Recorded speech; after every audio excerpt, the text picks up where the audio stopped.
Okay, folks, the holiday seasons are now upon us. If you've ever wanted to have old-time radio, then you better make a beeline to the oldtimeradiodvd.com website. Place your order today. You get extra bonus 127 cereals. These cereals sell for $4.99 on eBay and even higher on Amazon. So that's over $600 just for the cereals alone that you get, plus all the old-time radio shows and bonuses that were included there with the original. So don't be wasting time. Go to oldtimeradiodvd.com today, place your order, and get this wonderful collection for you, your grandparents, your mom and dad, whoever. It's well worth the $85. That's right, it's ridiculous. Go to oldtimeradiodvd.com today and place your order. You'll be glad you did.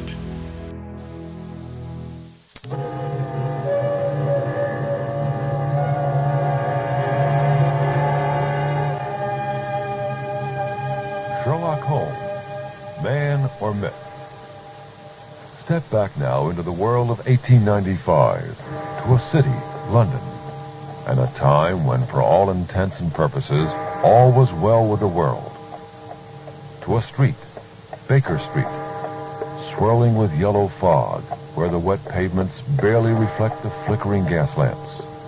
To an address, 221B, where dwell two of the most famous personalities in all the world's literature, Sherlock Holmes and Dr. Watson.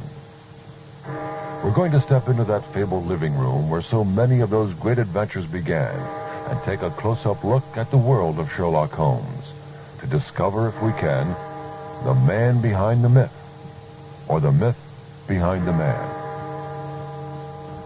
Good evening. I'm your host, Sam Feinberg, and joining me in this adventure are several noted Sherlockians. Mr. Jack Coley, the present headmaster of the Sons of the Copper Beeches, Professor H.W. Starr, one of the founders of the Copper Beeches and for many years the headmaster, Mr. Robert Broderick, co-founder of another Sherlockian group in Philadelphia, the Master's Class, and finally, but not least, Dr. Julian Wolfe, the editor of the Baker Street Journal and one of the most renowned Sherlockian scholars in the world. Gentlemen, we'll get into our discussion in just a moment.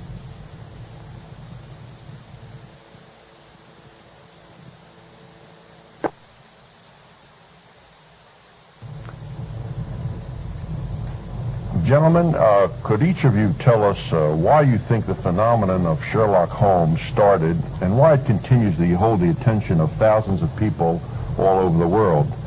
Dr. Wolfe, why don't we start with you? Well, there have always been a lot of people interested in Sherlock Holmes, but when the present interest became so great, what crystallized, so to speak, it was in the early 1930s, and there several things happened at that time which tended to bring it out into the open. The first thing was Christopher Morley's formation of the Baker Street Irregulars. The second was that at that time the omnibus edition of Sherlock Holmes was published in this country, where you could get all of the stories and know you had them all in one set. And not the least, the third was Vincent Starrett's book, The Private Life of Sherlock Holmes, which is about the best book that was ever written about Sherlock Holmes, in spite of all the new ones. And I think anybody who was mixed up in the tide at that time couldn't help but become interested in Sherlock Holmes. And from then on, it grew and grew because it was a very nice body of literature, not too big, and you could study it completely without an awful lot of trouble. And that's about it. And since then, we've had it. We've had it. Of course, it's grown a lot. The literature has grown a lot. It's grown a lot, but see, the interest has always been there. They talk about it, the revival of interest. It's not a revival exactly. It's always been there, but just we've had a lot of books, and everybody's trying to cash in on the deal. Okay. Professor Starr, or can I call you Bill, if you prefer? Okay. Would you give us your thoughts on this phenomena? Well, I think there are several reasons. One that's usually mentioned is that many of us tend to look back to the Victorian age, or the latter part of it, as a period of security, whether it was. 'Cause, or it wasn't in reality. It seems so to us. Okay. And that's about it. And then, since then, we've had it. We've had it. Of course, it's grown a lot. The literature has grown a lot. But see, the interest has always been there. They talk about it, the revival of interest. It's not a revival exactly. It's just we've had a lot of books, and everybody's trying to cash in on the deal. Professor Starr, can I call you Bill, Professor Starr, or can I call you Bill, if you prefer? Okay. That is one, but I think Rex Stout once, in an article many years ago in the Saturday Review, mentioned what is an even stronger reason for the appeal. Sherlock Holmes is the perfect reasoning man, the logical machine that we all would like to be, but usually are not. And therefore, this strikes a responsive chord in us. Now, I know this on a series I believe is on this channel.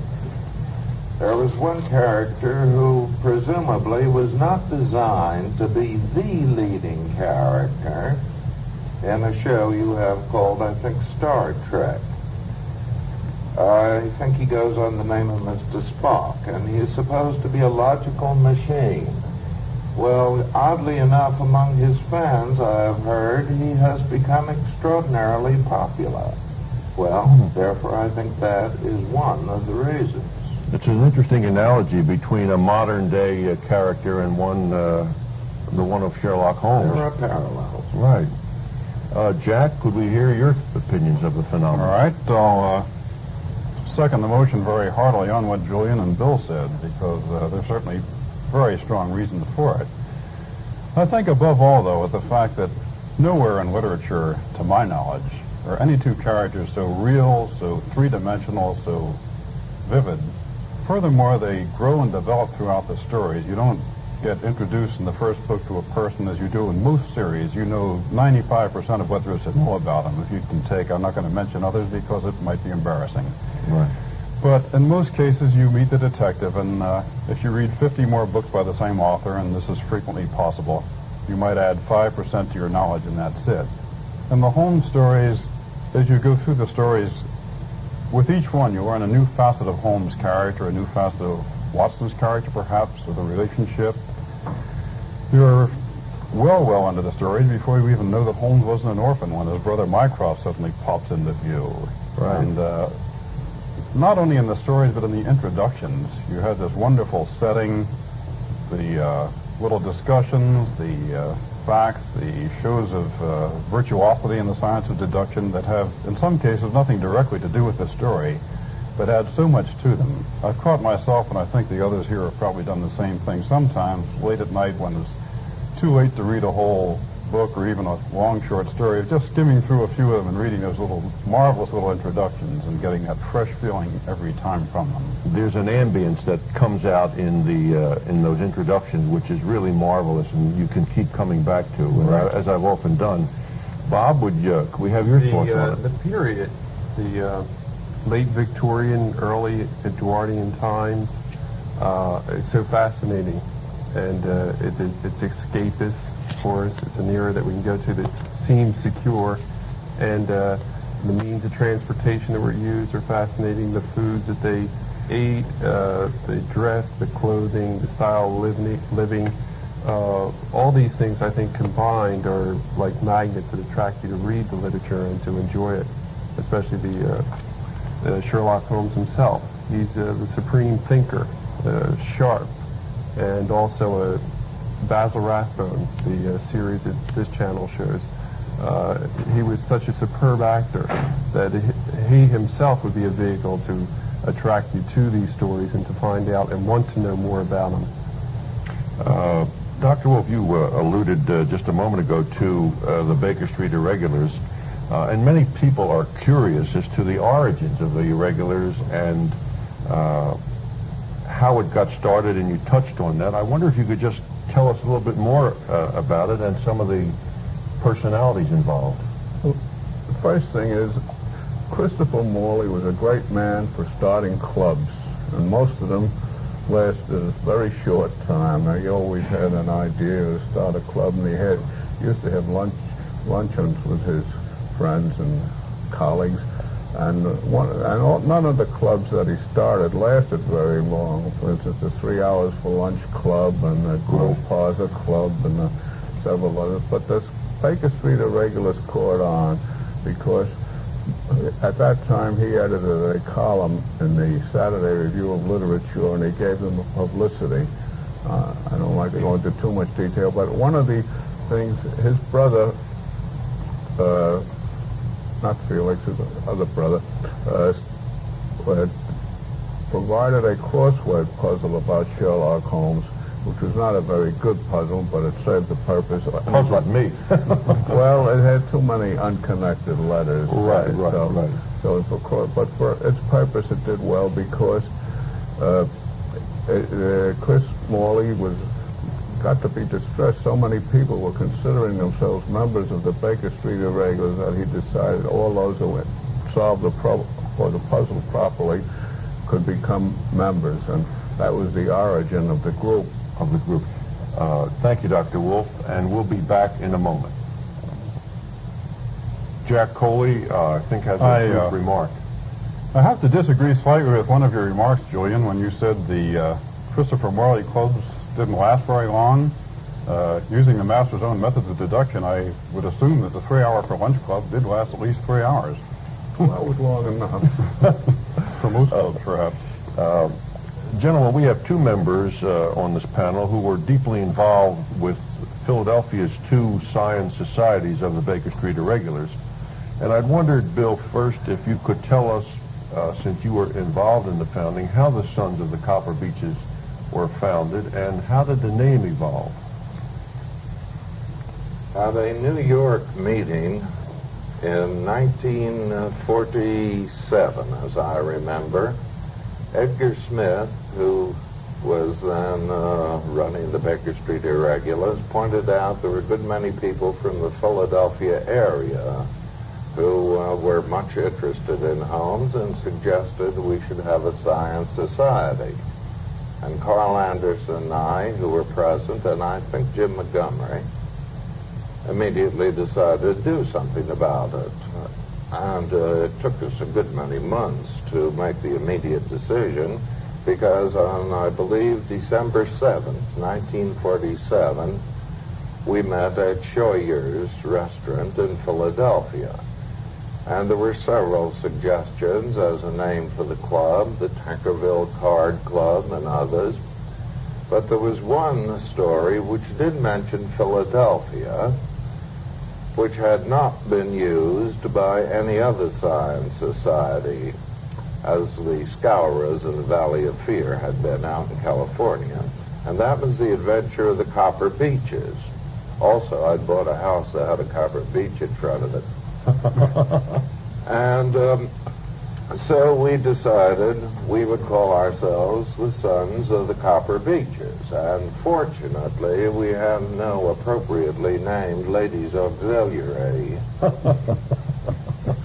It's a great name if you don't drop the middle word. It requires careful pronunciation. Yes. Bob, you are a co-founder of the Master's Class, and if I might mention, it is a younger Sherlockian society, and I only use that term because it's true.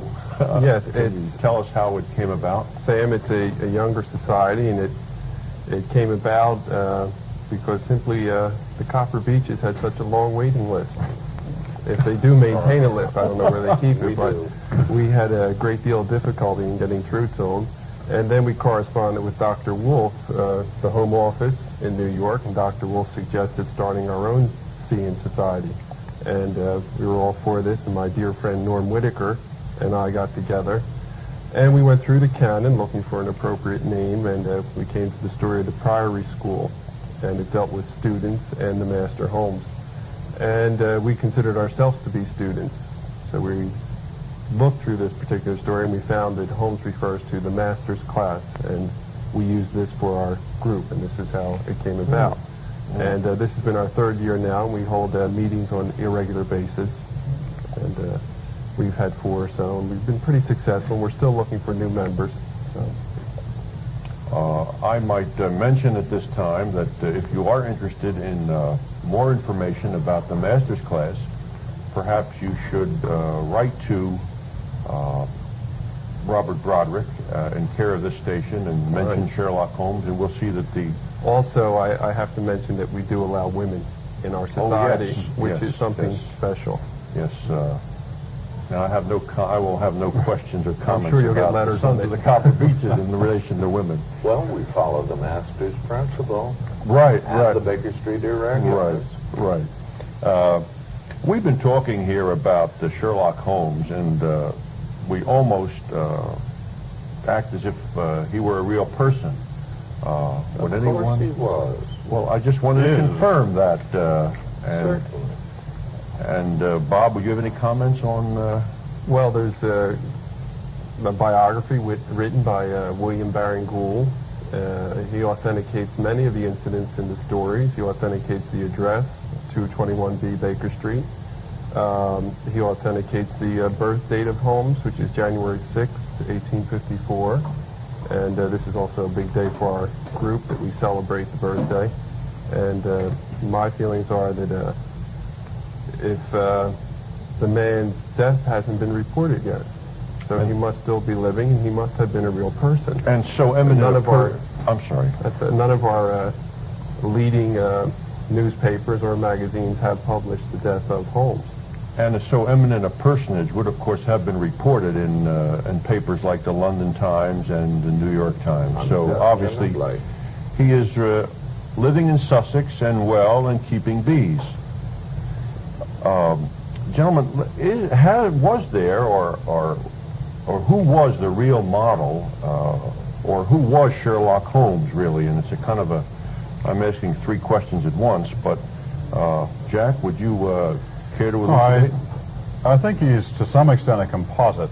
The one single model, if you have to go back to one, and Doyle himself has mentioned this, was Dr. Joseph Bill at Edinburgh Medical School, who not only had the appearance, he's obviously the model for Doyle's literary description of Holmes, although the artists have made some liberties of their own, and quite acceptable and justifiable ones, I think.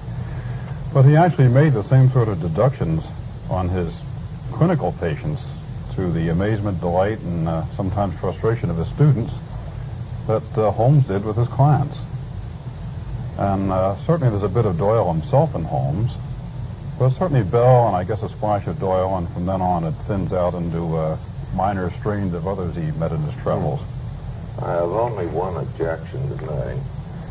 Jack, you should not have said Doyle. You should have said the literary agent, because we know he merely edited and occasionally revised Watson's manuscript. Quite right, Bill. Quite right. And for this model, we could also perhaps add to it Adrian Doyle, Doyle's son, of the literary agent. He suggested that Doyle might have used as a model his secretary. The name escapes me right now. Does anybody recall? No, I think he was the fellow's name was Watson, and I think he used him. No, it wasn't Watson, but he used him as a model for Watson, is my recollection. Unless I'm. Oh, you're correct. I'm wrong. You're right. Getting off the track, I don't think his secretary was ever considered as the model for Holmes. I think it was Watson. Watson. Right. Yes. That's my Right. Let's get back on the track with perhaps a brief look at the room and the street that Holmes lived in, and we're talking, of course, about 221B Baker Street. What is, in fact, would you, any of you gentlemen, comment on the location generally thought to be the real 221, based on clues in of all stories, The Adventure of the Empty House? Bob, would you want to start? Doyle didn't really help this finding the location. Even when he was interviewed on it, he stated that he had never stepped foot in Baker Street, and also from research at that time, it shows that the present location where 221B would be found, the street didn't extend that far up, and therefore there really wasn't a Baker Street. I'm not exactly sure about the Camden Mews and the connection there that was made with it. I believe there was a Camden House, but it was in a lower block, and it was opposite 111 Baker Street, or some such similar number. And around there, they usually argue you will find the original residence. We will take this up in a moment when we return. Dr. Wolf, would you spend a moment and describing the actual location of 221B? Well, there's more been written about the location of 220B than about many other things. We have several projects in which we have a large bibliography. One of them is the location of 221B. And the most documented or the best described effort to locate it was one that was made by Dr. Gray Chandler Briggs of St. Louis, a well-known Roentgenologist of his day. He was armed with a copy of Vincent Starrett's Private Life and also the copy of the Return of Sherlock Holmes, the empty house, the first story in the Return. And he took his camera with him and he followed the route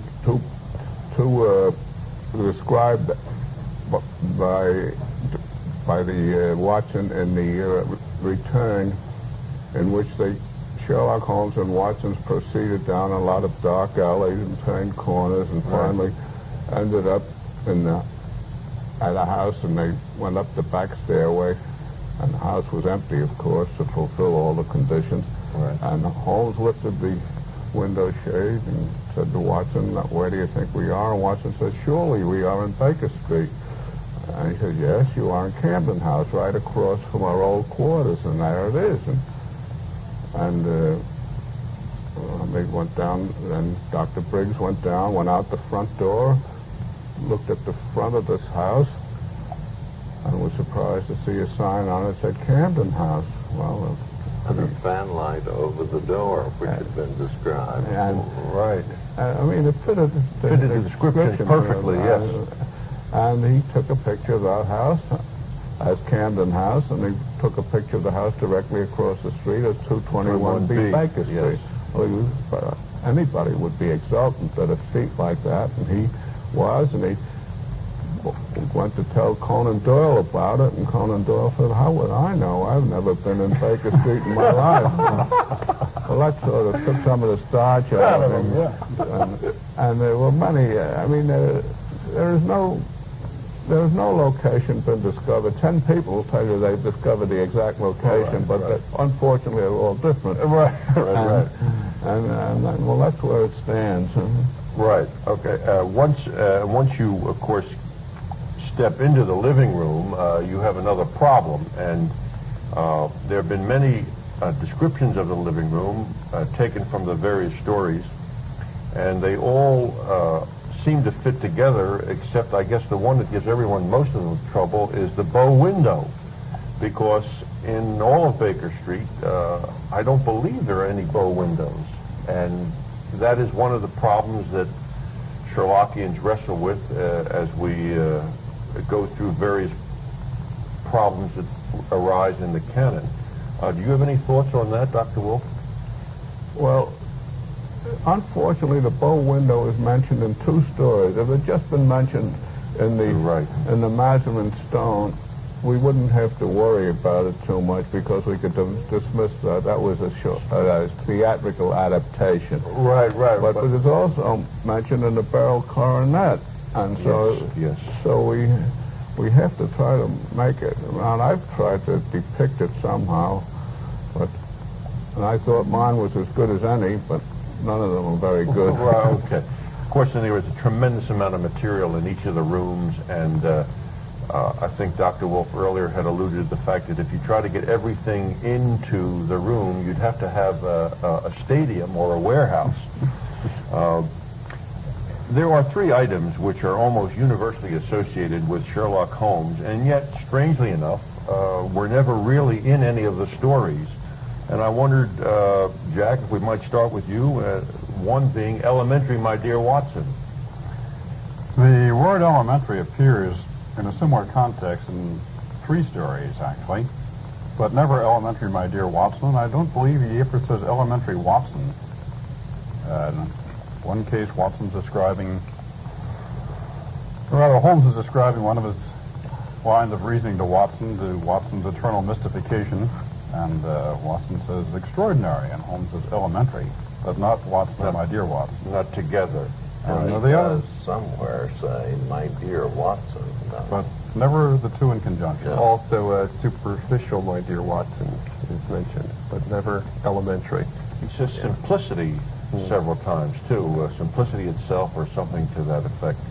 All right, how about the well-known calabash pipe? You're laughing, Bill. Why don't you describe how that crept into the I story? assume it crept in because of William Gillette's use of it or because an artist depicted it in some early illustration. But Holmes is recorded as having smoked only a straight pipe. Dr. Wolf, I think there are 3 allusions to pipes. More than 3 allusions, but 3 pipes. 3 pipes that are mentioned, actually mentioned, yes, yes. There's the briar pipe and the clay pipe, and then once they mention his cherry wood pipe of disputation. It all Meditative mood. It always amazes me, being a pipe smoker, that Holmes's pre-breakfast pipe consisted of the dottles of all the pipes left over from the day before. And any pipe smoker can tell you that can be pretty That'd strong be like for throwing an old shoe. We'll be back in just a moment. There's one other item which is very closely associated with Sherlock Holmes, but which we don't believe was actually in the stories, and that's the deerstalker. Jack, would you tell us a little about that? Okay, I guess the closest description I could find to a deerstalker, in the Boscombe Valley mystery, Watson describes Holmes as wearing a close-fitting cloth cap. And on the illustration for the Strand magazine, which the story first appeared by Sidney Paget in 1891, he depicts this as a deerstalker. And then, of course, it became quite famous because William Gillette used it as a very strong prop, and I think mainly through Gillette it's become famous. But it actually did have, you could interpret, I suppose, that close-fitting cloth cap as a deerstalker because that was one of the popular types of close-fitting cloth caps in that day. Bob, didn't you mention to me somewhat earlier that that was Paget's favorite? The research I came across, a bit of information, was that when Paget had been secured to do the illustrations for Doyle's stories, which was supposed to really be his brother Walter, but somehow the editors got the letter mixed up, and the younger brother Sidney was secured for this position to do the drawings, and he was probably one of the first illustrators from what I have looked up, and he wore this deerstalker or ear-flapping cap in the countryside, which was a popular hat at that time, and then he included it in his illustrations. Prior to this, it wasn't mentioned in the story, so possibly he could be credited with the deerstalker and introducing it. It's not really canonical. Since we've already mentioned Sidney Paget, I think if there's one parallel between our age and the age of Sherlock Holmes, that is in the visual aspects of the stories. We are in a visual age today with television, and I think the visual impact that the Sidney Paget illustrations had on the stories and on the interest that they engendered, I don't think can be overemphasized. And I wondered if, Dr. Wolf, you might have some comments on that. Well, Sidney Paget in England was the author. Yes. When over here, we have Frederick Dorr Steele, and a lot of people regard him as the real author. Neither one of them, I think, drew a Sherlock Holmes as was intended. And Right. He was made more handsome in both sets. Right. In fact, I believe that Steele used Gillette as his model, and that's why people who comment how much Gillette looked like Sherlock Holmes don't realize it was the other way around. Right. Bill, Well, Steele gave Holmes a little more hair than Paget did. yes. Paget shows him as thinning rather badly. Right. As I do, and even worse. Right, or look at me. But what always has struck me particularly about the transition from Paget to Steele is the romanticizing of Holmes. In the earlier Paget drawings, he's a he doesn't look as romantic as he does in some of the steel drawings, but I guess that Doyle commented that didn't hurt because that helped get women to read the stories. I think on Doyle's description, it's so vague, really, that he really left the door wide open for most of the illustrators to come. And he left an awful lot to the imagination, and this is part of the magic with the drawings. Does anyone here, can anyone here quote or come close to quoting the description of Mr. Holmes? He mentions he had a high, rather penetrating voice, and as Yes. far as I know, that idea has never been taken over by any actor. Right. None of the actors, of course, have a high strident voice. But the only other physical description is, if my recollection serves, is that he was tall, excessively lean, over 6 feet, and made to appear taller. Had a hawk-like nose and a determined chin. As I was in Study in Scarlet, I believe. His physique is more closely described because you're told about his boxing ability. Yes, And right. you can tell that he was a man who used a straight left and a right cross. Right. Rather on the Gene Tunney style of boxing, Right. but much leaner than Tunney. The very interesting part of his description in Starrett's Private Life, the first edition tells where his mentioned about his penetrating gray eyes, and he said that is the only place in which we are told about the color of his eyes. But I think it was J. Finley Christ who compiled the directory of Sherlock Holmes. He found 4 other places where they made, and none of them found out in one story, and that was in the Sign of the Four, where he's described of having black eyes, and the reason it is not noticed is because it was the old sailor which was Sherlock Holmes in disguise, came in and Watson speaks about his penetrating black eyes. Well, maybe he used Had contact lenses. Yes, He was a forerunner I of- wrote that up in which several articles had been invented by Sherlock Holmes, and I decided he had also been, among other things, the inventor of contact lenses and also the long-playing record, because that was used in the Mazarin Stone. Yes. I have another theory about the Mazarin Stone, and that is he was the first hi-fi buff in the world, but because I doubt if you found a hi-fi recording in those days. well, it may be something I will write one day. All right. When we, it's just a step from talking about the illustrators to the actual portrayers of Holmes and Watson on the screen. And of course, I guess for our or only put for my generation, Basil Rathbone was the epitome of Sherlock Holmes in person. And I wonder if you might have some other impressions, Dr. Wolf. No, that's exactly my impression. I happened to meet him once at a rehearsal of a television broadcast, and not only does he speak like Sherlock Holmes, he knows Sherlock Holmes and thinks like Sherlock Holmes. So he was always my idol. Of course, I never saw Gillette. Now, I won't.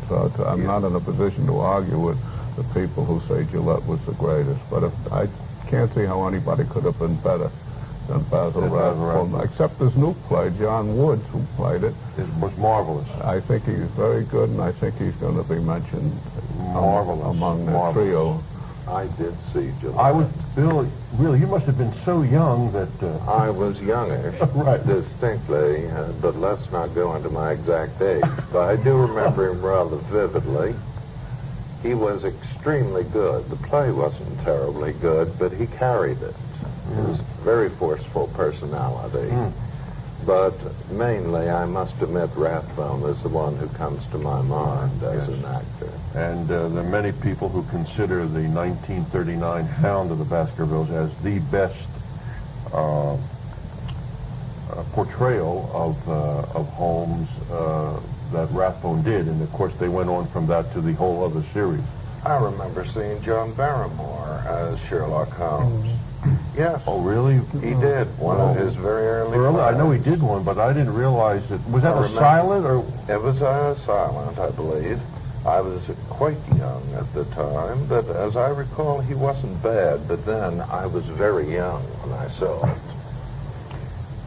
Gentlemen, just to wind this up, we've covered the illustrators, and we'll be back with some interesting observations in just a moment.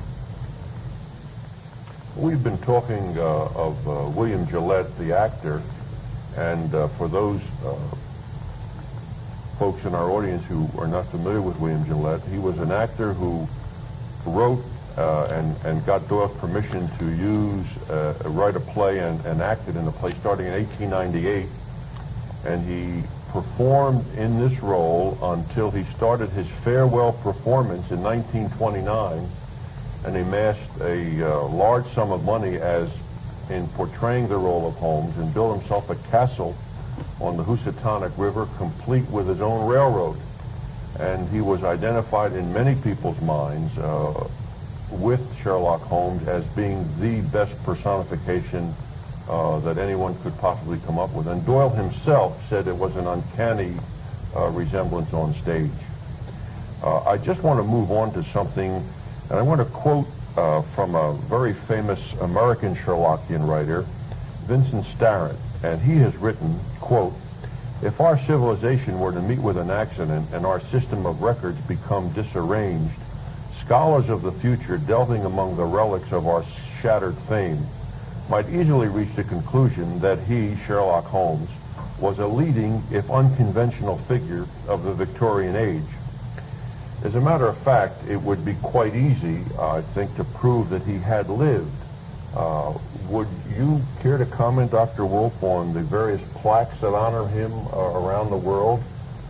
Before I start that, I'd like to say there was a story in one of the science fiction magazines called The Return. It was published many years ago, and it did describe the civilization as the aftermath of an atomic war, and there was an isolated group living according to certain rules, and apparently they had the only books they had left was the Sherlock Holmes stories, and when these aviators came to visit their area, it was in Pittsburgh, and their mission was to dig up the ruins around Carnegie Tech Library to get the books out, and they promised them they would get them another copy of the book. Fascinating. And they came in, they said, and these people made deductions in the Sherlockian style. That was their only book, and that's how they ruled their lives. But now you were asking about... Well, asking about the plaques, the honoring... Well, there are several of them. The most famous one, I think, may be at the Reichenbach Falls, but the others preceded that was the one at the Criterion Bar where Watson met young Stanford, which resulted in what we have. Right. And then there's another at St. Bob Hospital where Watson met Sherlock Holmes, which resulted in their rooming together. And the famous line, of course, you have been in Afghanistan, which is carved into the plaque. Plaque, yes, yes. Actually, we should also mention that it's so easy to believe in Sherlock Holmes because he still gets letters written to 221B Baker Street. And Jack, would you comment on some of the interest that's engendered in people throughout the course of years? I can't name the organization, but someone has set up to answer these. Abbey Trust. Right. Right. They've assiduously answered all of these letters and helped to keep the thing alive, and they've done a very noble job of this. A little sidelight to that, I gather, whether this is still true today, I'm not sure, and it probably is, but quite recently, they checked with the London police force for the most frequently asked for address, and it turned out to be 221B Baker Street. Strangers in London asking the bobbies how to get around. Amazing. I just thought we ought to mention for a moment the tremendous upsurge in interest in Holmes over the past just 18 months. There's been of course, a very successful Broadway play. There have been a number of books. There's a book called Naked is the Best Disguise, The 7% Solution, which has been on the New York Times bestseller list for over 30 weeks. And of course, last but not least, is really an incredible volume called The World Bibliography of Sherlock Holmes and Dr. Watson, which only includes items up until 1972 and is going to have an appendix published. And only up until 1972 it contains over 6,000 items. And it's just, if you are interested in Sherlockiana, I guess it's a must. It's got everything that you could possibly imagine and more, including the fact, which is what I learned through perusing this, that in 1937 NBC had been doing some experimental television in New York to show that it was feasible, and the first thing that they did was a Sherlock Holmes story called The Three Garridebs. And Jack, will you tell us why you think it was The Three Garridebs? Well, The Three Garridebs has one great plus going for it as far as the early days of television go, and that is the scene is so confined. It takes place first in the Baker Street lodgings of Holmes and Watson, and secondly in the room of Mr. Garrideb, and nowhere else. So it's a very convenient one for the group to put on with the minimum of scenery and fuss. Incidentally, Sam, I couldn't help but notice, do you always buy books to match your jacket? No, I don't. I'm just not quite aware of that. We'll be back in just a moment. We've just, of course, been mentioning this incredible tome called The World Bibliography of Sherlock Holmes and Dr. Watson, and it's written by Ron Burt DeWall, or compiled by Ron Burt DeWall, and he's done an incredible job. And I just was looking through this for a moment, and it's really fantastic to think of some of the languages that the Sherlock Holmes stories have been translated into. Here is a language called G-U-J-A-R-A-T-I, which if any of you will try to pronounce. Here's another one called Canarsie, K-A-N-A-R-E-S-E. That couldn't be a Brooklyn Well, I know there's a dialect. to speak different Canarsie, but I don't think that's okay. Here's another one called Telugu, T-E-L-U-G-U.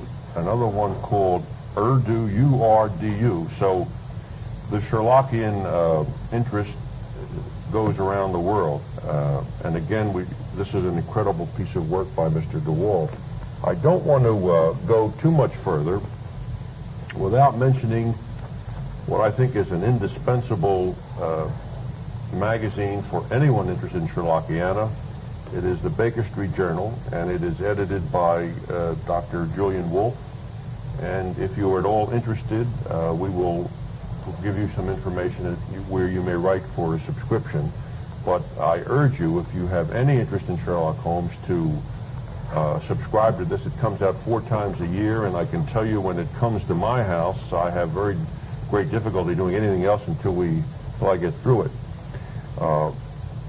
We've come in this program, we've discussed many aspects of Sherlock Holmes, but we so far have really not said too much about his great sidekick, Dr. John Watson. Bob, would you want to comment on that?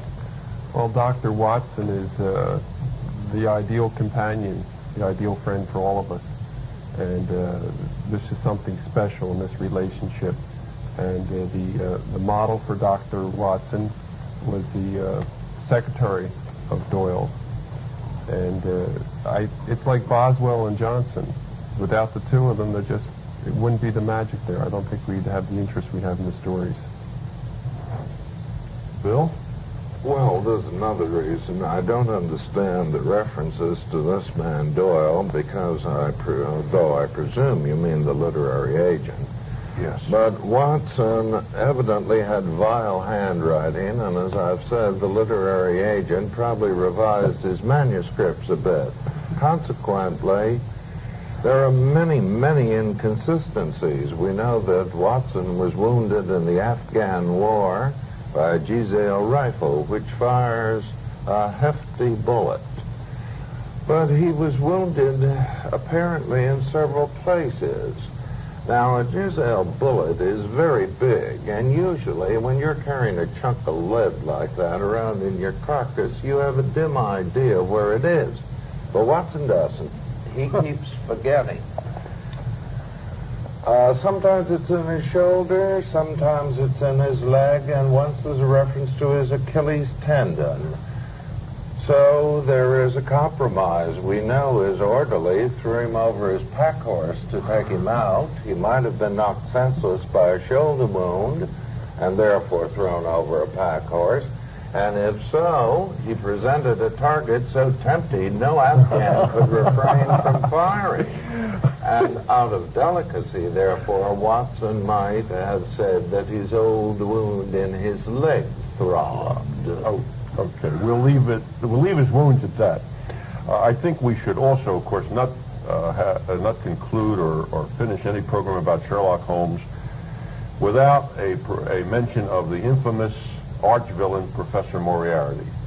Dr. Wolf, would you comment? Well, Moriarty gets a lot more attention and more notice than he really should have. After all, his part in the stories is very small. And in fact, some people have been bold enough to suggest that he was an invention of Holmes's because nobody ever saw him. There's one brief place in the Valley of Fear where Inspector McDonald said he went to talk to him. But outside of that, the only knowledge we have of him is when Holmes tells Watson all these terrible things. And Watson, in one story in the Valley of Fear, he knew him. He was, but in his last bow, he didn't know. You're right. In the final battle, he didn't know him at all. And so Moriarty's history is a very, I should say, crooked one, I suppose. And Holmes sees this man rushing up to this train in the final problem, and he says, "There goes Moriarty." And Watson looks out and sees somebody. It could have been anybody. But of course, and you're right. He is only mentioned in two stories, and in one he's just really mentioned. No, he's mentioned in 3 or 4. Just I'm sorry. For instance, in The Missing Three-Quarter, he says, "If I ever saw a man fit to take the place of the late..." Oh, Moriarty. I see. There are a couple of other places like that yeah, mentioned in passing.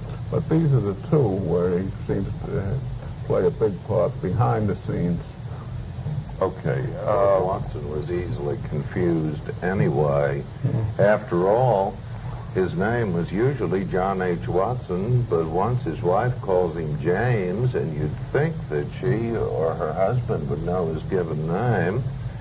And finally, nobody's sure how many wives Watson had. He probably had 1, but he also may have had 3. I think on that note, we'd better conclude because that could take another program of its own to discuss. Bien, very interesting.